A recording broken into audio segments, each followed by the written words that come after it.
नमस्कार, आप देख रहे हैं के न्यूज नेशनल और मैं हूं आपके साथ में शोभित पाठक। तो रुक करते हैं महत्वपूर्ण सुर्खियों पर। पीएम मोदी करेंगे नेताजी की प्रतिमा का अनावरण, ममता की मांग, घोषित किया जाए राष्ट्रीय अवकाश। देश में पिछले 24 घंटों में कोरोना के 3,33,000 केस दर्ज, सक्रिय मरीजों की संख्या 21 लाख के पार। जनवरी में बीते 32 सालों में सबसे अधिक बारिश, सर्द हवाओं के चलने से बड़ी ठिठुरन, कांपे लोग। मायावती ने प्रियंका पर तंज कसा, बोली हालात इतनी खराब है कि कुछ घंटे में ही सीएम उम्मीदवार ने लिया यू टर्न। एम्स ऋषिकेश में सोमवार से बंद होगी ओपीडी सेवाएं, कोरोना के बढ़ते मामले को देखते हुए प्रशासन ने लिया निर्णय। नेताजी सुभाष चंद्र बोस की 125वीं जयंती आज है। ऐसे में उन्हें श्रद्धांजलि देने के लिए लोकसभा में विशेष कार्यक्रम का आयोजन किया गया है। लोकसभा सचिवालय की ओर से जारी नोटिस में कहा गया है कि नेताजी सुभाष चंद्र बोस की जयंती पर लोकसभा के सेंट्रल हॉल में रविवार को सुबह 10:30 बजे कार्यक्रम का आयोजन किया गया। इसके अलावा इंडिया गेट पर नेताजी की होलोग्राम प्रतिमा का अनावरण भी प्रधानमंत्री मोदी ने किया। उनकी जयंती के मौके पर पीएम मोदी ने ट्वीट करके नेताजी को श्रद्धांजलि अर्पित की है। साथ ही पराक्रम दिवस की शुभकामनाएं भी देशवासियों को दी हैं। गौरतलब है कि पीएम मोदी ने हाल ही में इंडिया गेट पर नेताजी सुभाष चंद्र बोस की ग्रेनाइट की प्रतिमा लगाए जाने की घोषणा की है। जब तक यह प्रतिमा तैयार नहीं हो जाती, उनके स्थान पर होलोग्राम प्रतिमा लगी रहेगी। पश्चिम बंगाल की मुख्यमंत्री ममता बनर्जी ने भी नेताजी सुभाष चंद्र बोस की जयंती पर उन्हें श्रद्धांजलि दी है।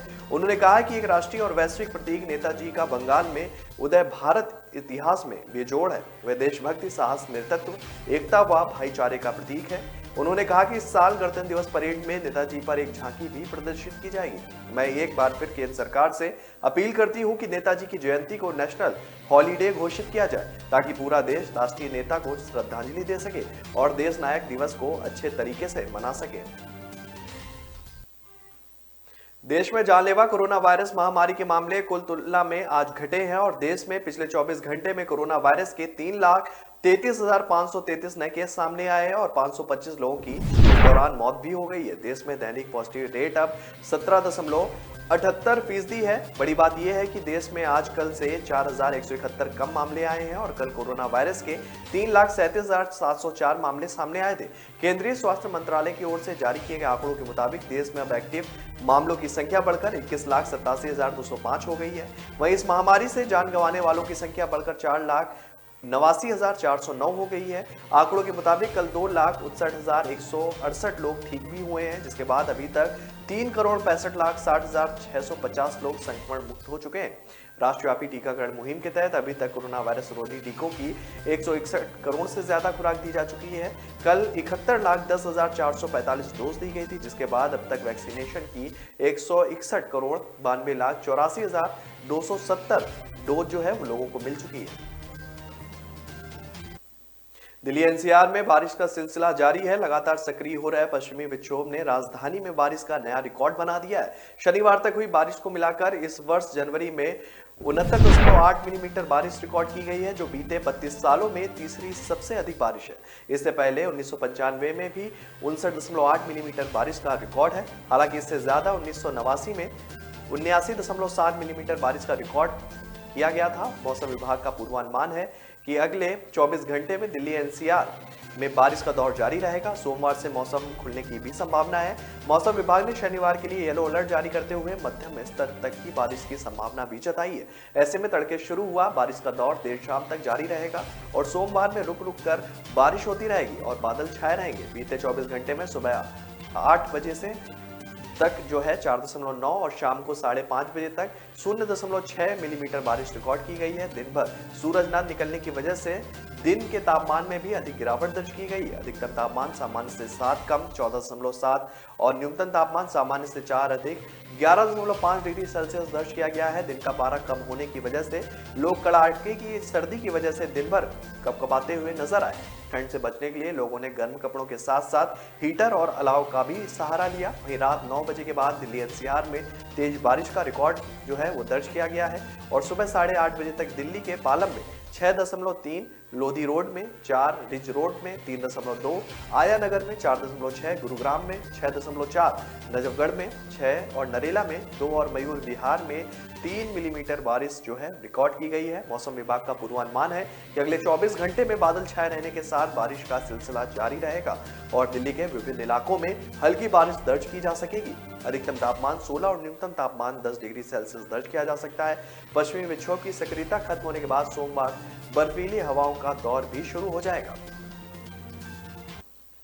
बहुजन समाज पार्टी की मुखिया मायावती ने कांग्रेस पर हमला बोला है। उन्होंने ट्वीट कर कांग्रेस पर तंज कसा और कहा कि विधानसभा चुनाव में कांग्रेस की हालत खराब है। उन्होंने कहा कि इनकी सीएम उम्मीदवार ने कुछ महीने में ही अपना स्टैंड बदल लिया है। मायावती ने लिखा कि यूपी विधानसभा आम चुनाव में कांग्रेस पार्टी की हालत इतनी ज्यादा खस्ताहाल बनी हुई है कि इनकी सीएम की उम्मीदवार ने कुछ घंटे में ही अपना स्टैंड बदल डाला है। ऐसे में बेहतर होगा कि लोग कांग्रेस को वोट देकर अपना वोट ना खराब करें, बल्कि एक तरफा तौर पर बीएसपी को ही वोट दें।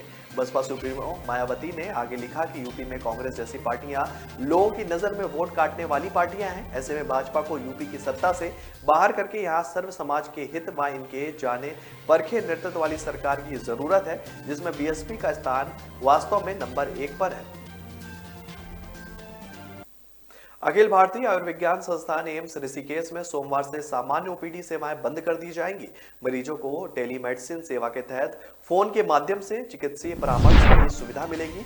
एम्स की इमरजेंसी सेवा पूर्व की तरह बहाल रहेगी। कोरोना की तीसरी लहर के बीच एम्स प्रशासन ने एहतियाती कदम उठाते हुए ओपीडी सेवाओं को बंद करने का निर्णय लिया है। एम्स के medical superintendent professor Ashwini Kumar Dalal ने बताया है कि अस्पताल की सामान्य ओपीडी सेवाएं सोमवार से बंद रहेंगी, जबकि इमरजेंसी सेवाओं को 24 घंटे संचालित किया जाएगा। उन्होंने बताया कि इसके अलावा कैंसर ग्रसित पुराने मरीजों को कीमोथेरेपी और रेडियोथेरेपी सुविधा का लाभ मिलता रहेगा।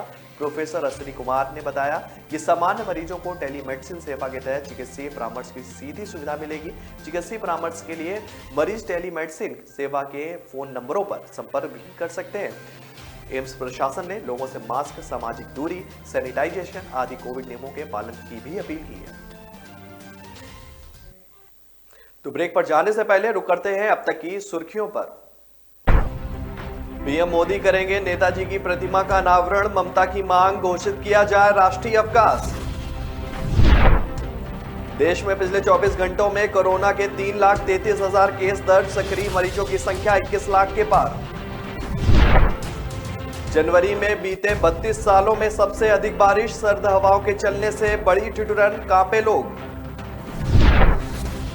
मायावती ने प्रियंका पर तंज कसा, बोली हालात इतनी खराब है कि कुछ घंटे में ही सीएम उम्मीदवार ने लिया यू टर्न। एम्स ऋषिकेश में सोमवार से बंद होगी ओपीडी सेवाएं, कोरोना के बढ़ते मामले को देखते हुए प्रशासन ने लिया निर्णय।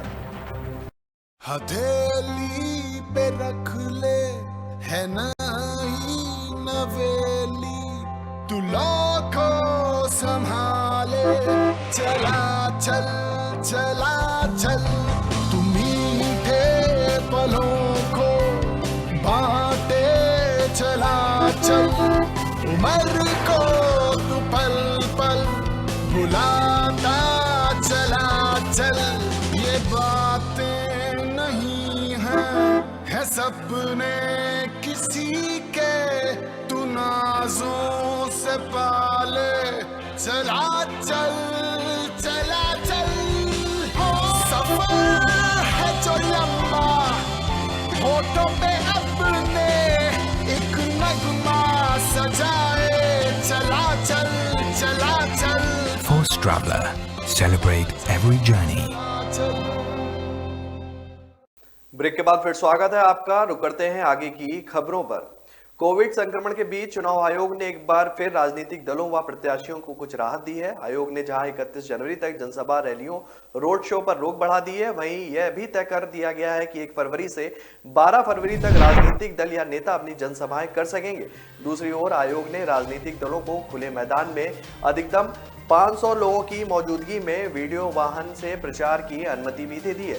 लगातार बढ़ रहे कोविड संक्रमण के बीच चुनाव आयोग ने उत्तराखंड में सभी दलों नेताओं की फिजिकल रैली और रोड शो पर रोक 31 जनवरी तक बढ़ा दी है। आयोग ने दलों व प्रत्याशियों को 1 फरवरी से 12 फरवरी के बीच जनसभाएं करने की इजाजत दी है। ये जनसभाएं खुले स्थान पर करनी होगी, जिसमें अधिकतम 500 या उससे ग्राउंड की क्षमता के 50% लोग ही शामिल हो सकेंगे। वहीं आयोग ने डोर टू डोर प्रचार में भी राहत दी है।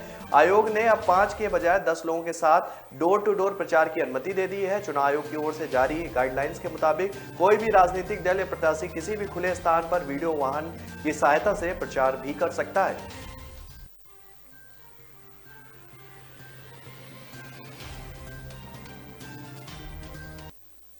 देश भर में सबसे पुरानी पार्टी कांग्रेस के पतन और राज्यों में कम हो रहे जनादेश को लेकर उत्तराखंड के पूर्व मुख्यमंत्री हरीश रावत ने खुलकर बात की है। उन्होंने कहा है कि कभी बल्लेबाज भी आउट ऑफ फॉर्म में चले जाते हैं। उन्होंने देश की जनता को आश्वस्त करते हुए कहा कि देश भर में कांग्रेस की भी फॉर्म अभी थोड़ी सी कम है और हम इसे फिर से वापस हासिल करेंगे। साथ ही उन्होंने कहा कि उत्तराखंड में कांग्रेस यानी कि जो फॉर्म में है, हमारे यहाँ फॉर्म में जो बल्लेबाजी कर रहे हैं वो अच्छी पिच के हिसाब से बल्लेबाजी करेंगे। ब्लॉक में बीडीसी सदस्य प्रधान और यूथ कांग्रेस से जुड़े कार्यकर्ताओं के साथ बैठक हुई है। यूथ कांग्रेस के अध्यक्ष गोपाल अधिकारी ने बताया कि रामनगर से पूर्व मुख्यमंत्री हरीश रावत को आलाकमान को टिकट देना चाहिए। कांग्रेस के प्रदेश कार्यकारी अध्यक्ष रणजीत सिंह रावत को टिकट देने की मांग को लेकर गुरुवार को पालिका के चेयरमैन हाजी मोहम्मद अकरम और प्रदेश कांग्रेस महामंत्री किशोरी लाल ने प्रेस वार्ता की थी, जिसमें रणजीत को टिकट न देने पर निर्दलीय चुनाव लड़ने की भी बात कही है, जो गलत है। उन्होंने कहा कि दोनों पुरजोर विरोध इसका किया जाएगा। वहीं पूर्व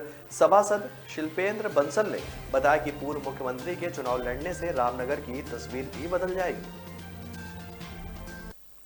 विधानसभा चुनाव की तैयारियों के बीच शनिवार को चुनाव आयोग ने ढिलाई बरतने के मामले में हुई शिकायतों पर स्वतः संज्ञान लिया है और 3 जिलों के जिला निर्वाचन अधिकारियों, जिलाधिकारियों और 2 जिलों के पुलिस अधीक्षक को तत्काल प्रभाव से हटा दिया गया है। चुनाव आयोग ने बड़ी कार्रवाई करते हुए डीएम मानवेंद्र सिंह को हटा दिया है। उनकी जगह शिवाकांत द्विवेदी अब बरेली के नए जिलाधिकारी होंगे। मानवेंद्र सिंह एसीओ नोएडा बनाए गए हैं। फिरोजाबाद से चंद्र विजय सिंह हटाए गए हैं। उन्हें मध्यांचल विद्युत वितरण निगम का एमडी बनाया गया है। उनके स्थान पर सूर्यपाल गंगवार फिरोजाबाद के नए जिलाधिकारी तैनात किए गए हैं। सूर्यपाल गंगवार एमडी मध्यांचल विद्युत वितरण निगम थे। कानपुर जिलाधिकारी विशाख जी को भी हटा दिया गया है। मुख्यमंत्री से निकटता होने की वजह से उनका स्थानांतरण किया गया है। कानपुर में उनका कार्यकाल मात्र जो है 121 दिन का रहा है। उनकी जगह पर नेहा शर्मा को कानपुर का नया जिलाधिकारी बनाया गया। वे रविवार को आकर कार्यभार जो है वो संभालेंगी। कानपुर जिलाधिकारी के रूप में नियुक्त होने से पहले विशाख जी मुख्यमंत्री कार्यालय में नियुक्त थे। विशाख जी फिर मुख्यमंत्री के विशेष सचिव बनाए गए। भारत सरकार ने गणतंत्र दिवस समारोह को लेकर इस साल 2 महत्वपूर्ण बदलाव किए हैं। दरअसल गणतंत्र दिवस समारोह अब हर साल 24 जनवरी के बजाय 23 जनवरी से शुरू होगा। 23 जनवरी को नेताजी सुभाष चंद्र बोस की जयंती होती है। इसके अलावा अब इस समारोह को आज से 30 जनवरी तक आयोजित किया जाएगा और जिसमें मुख्य समारोह 26 जनवरी को शुरू होगा। वहीं कार्यक्रम में होने वाली फ्लाई पास्ट 10 बजे के स्थान पर 10:30 बजे शुरू की जाएगी। परेड के समय में बदलाव की मुख्य वजह विजिबिलिटी में सुधार बताई जा रही है। समारोह 23 जनवरी यानी कि आज से नेताजी सुभाष चंद्र बोस की 125वीं जयंती के अवसर पर शुरू किया जाएगा और इसका समापन 30 जनवरी की शहीद दिवस के उपलक्ष्य में जो होगा। राष्ट्रीय राजधानी के राजपथ में गणतंत्र दिवस समारोह में करीब 1000 ड्रोन, 75 सैन्य विमान और 12 राज्यों और केंद्र शासित प्रदेशों के 9 मंत्रालयों की झांकियां जो हैं उसमें शामिल होंगी। इसके अलावा गणतंत्र दिवस परेड में आने वाले दर्शकों की संख्या में काफी कमी आई है। पिछले साल जब पहली कोविड-19 लहर कम हो रही थी तब लगभग 25,000 विजिटर्स को ही अनुमति दी गई थी। इस साल संख्या में 5,000 से 8,000 के बीच काफी कमी की गई है और अभी भी काम किया जा रहा है क्योंकि कोविड-19 मामलों में काफी वृद्धि हुई है। दिल्ली में आज 73वें गणतंत्र दिवस परेड की फुल ड्रेस रिहर्सल किया गया।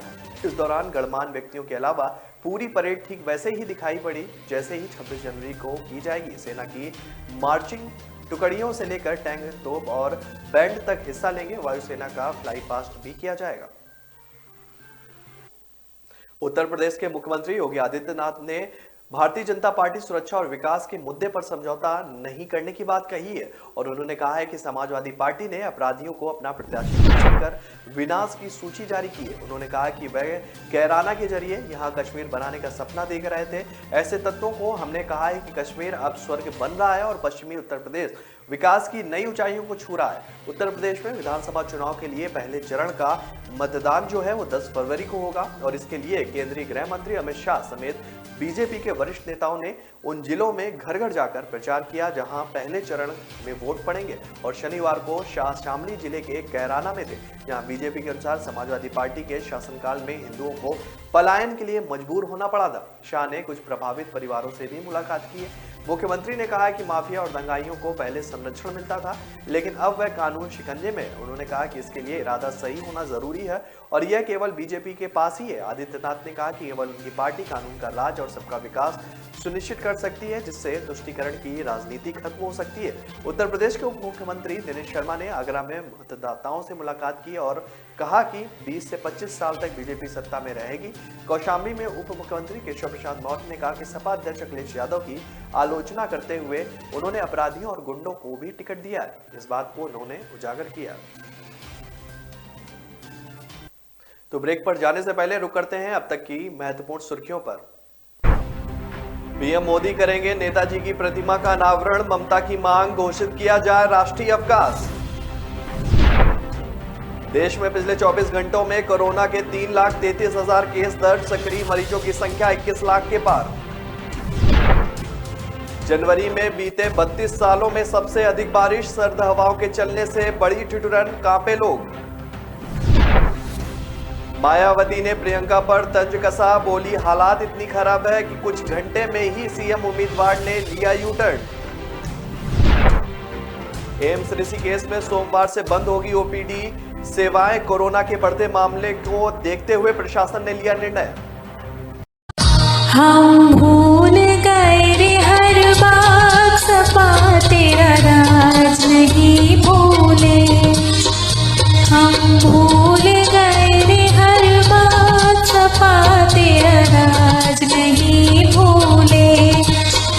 घोटालों की सरकार, घोटालों की सरकार को नाराज नहीं भूले। हम भूल गए रे हर बात, सपा तेरा राज नहीं भूले।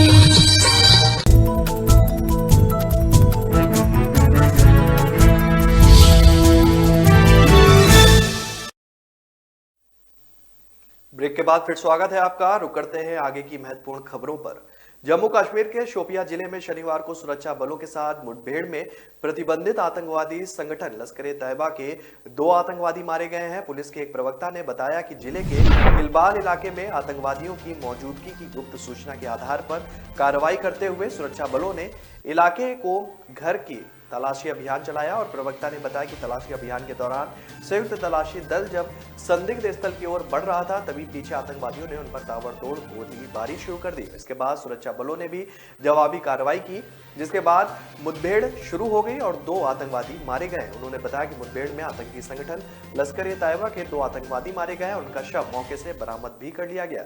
उन्होंने बताया कि दोनों आतंकवादियों की पहचान समीर अहमद शाह और रईस अहमद मीर के रूप में हुई है और दोनों क्रमशः शोपिया और कुलगांव के रहने वाले थे और पुलिस रिकॉर्ड के अनुसार दोनों कई आतंकी गतिविधियों में भी शामिल रहे हैं। उन्होंने बताया कि मुठभेड़ स्थल से हथियार और गोला बारूद सहित आपत्तिजनक सामग्री भी बरामद की गई है और इससे पहले सुरक्षा बलों ने जम्मू कश्मीर के बड़गांव जिले से लश्कर-ए-तैयबा के एक आतंकवादी को बृहस्पतिवार को गिरफ्तार भी किया है और उसके कब्जे से हथियार और गोला बारूद जो है जब्त किए गए हैं। पुलिस के एक अधिकारी ने कहा कि सुरक्षा बलों को आतंकवादी की मौजूदगी की सूचना मिली थी, जिसके बाद सुबह बड़गांव के चदूरा इलाके में तलाशी अभियान शुरू किया, जहां पे पुलिस को यह सफलता मिली है।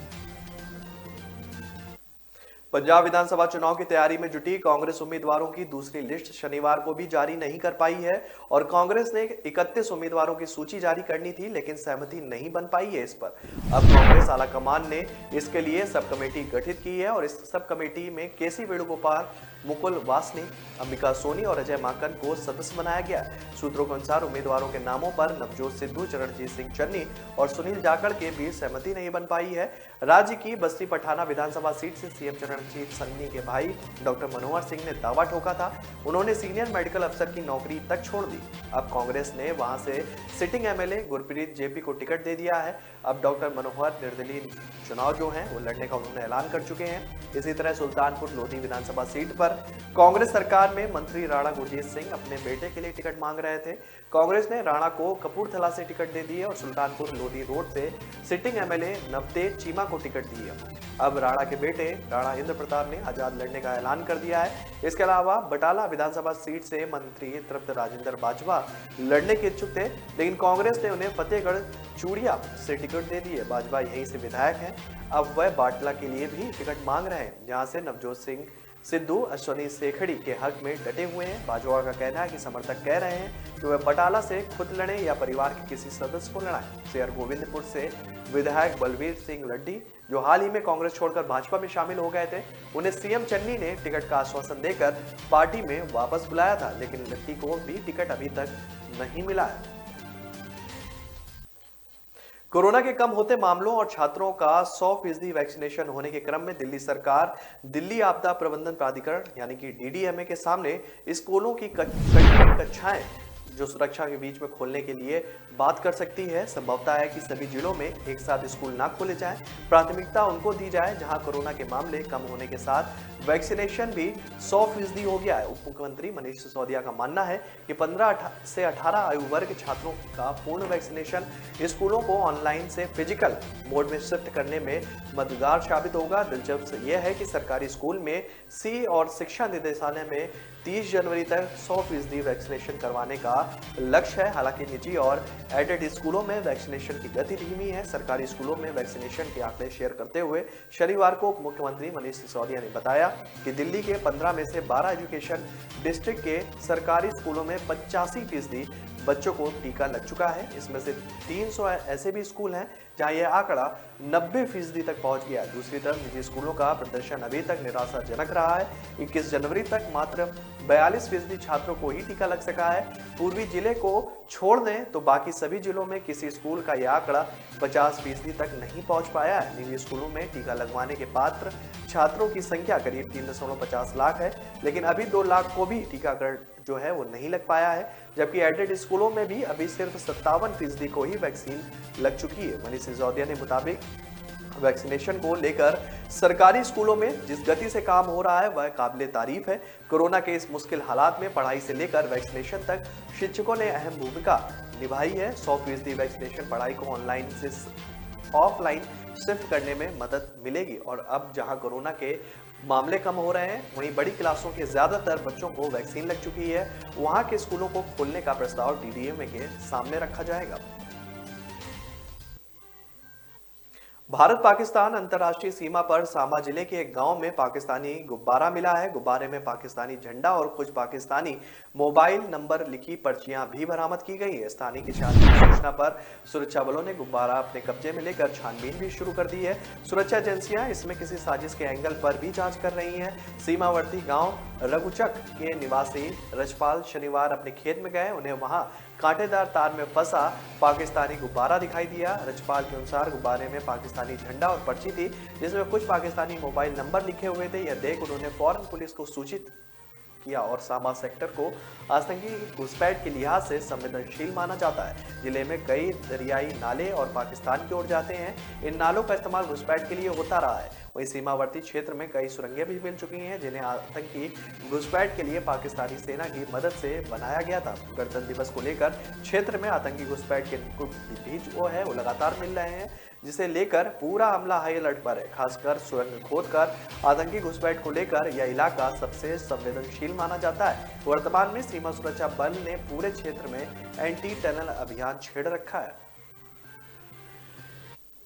पंजाब के सीएम चरणजीत चन्नी के रिश्तेदार पर ईडी रेड के बीच पंजाब में सियासत गर्म हो गई है।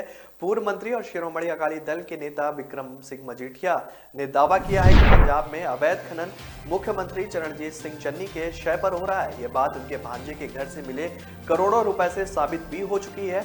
मजीठिया ने कहा है कि अब ईडी को मुख्यमंत्री चन्नी के घर रेड करनी चाहिए। मुख्यमंत्री बनने से पहले चमकौर साहिब में वह खुद इस काम को अंजाम दे रहे थे। वर्तमान में पंजाब में 3C काम कर रहे हैं और चन्नी कांग्रेस और करप्शन।